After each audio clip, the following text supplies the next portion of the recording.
منچھر جھیل کے قریبی گھوٹوں میں شہریوں کو پینے کا صاف پانی، سولر پینل اور بیت الخلاء سمیت دیگر سہولتیں مہیا کی گئیں، جس پر شہری خوش نظر آئے۔ راشد شیخ کی رپورٹ۔ سہون کے علاقے منچھر لیک کے قریب گوٹھوں کو سہولتیں فراہم کرنے کا منصوبہ۔ گوٹھ مالو خان ببر اور موڑیو بردی میں امپروو نیوٹریشن پروگرام سندھ کے تحت اسٹوریج ٹینک کے ذریعے لوگوں کو پینے کا پانی فراہم کیا جا رہا ہے۔ مکینوں کے لیے باتھ روم بھی بنایا گیا۔ بیت الخلاء کی تعمیر اور کچن گارڈن سے بھی لوگوں کی زندگی آسان ہو گئی۔ سے پہلے ہمارے یہاں نہ تو کوئی واش روم کی اتنی جانچ تھی، نہ صفائی کے حوالے سے، نہ کسی خوراک کے حوالے سے اتنا معلوم نہیں تھا۔ جب سے یہ تنظیم آئی ہے ہمارے گاؤں میں، اس ٹائم سے لے کے آہستہ آہستہ ہم ہر چیز کی طرف جا رہے ہیں، جیسے صفائی کی طرف جا رہے ہیں، واش روم بنانے کی طرف جا رہے ہیں۔ بہتر غذائیت پروگرام کے تحت جہاں لوگوں کی طرز زندگی بدل گئی، وہیں بیماریوں کی شرح میں بھی کمی دیکھنے میں آئی ہے۔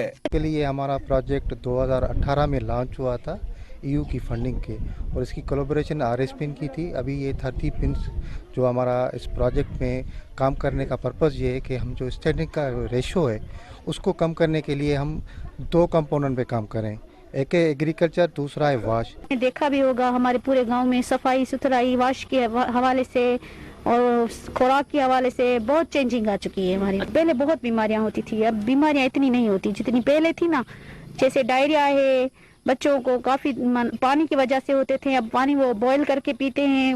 منچھر جھیل کے نواحی علاقہ گوٹھ مالو خان ببر اور موڑیو بردی میں زیر زمین پانی بھی پینے کے لیے ناقابل استعمال بن چکا تھا، اور لوگ پینے کا پانی دور دراز علاقوں سے بھر کر لاتے تھے۔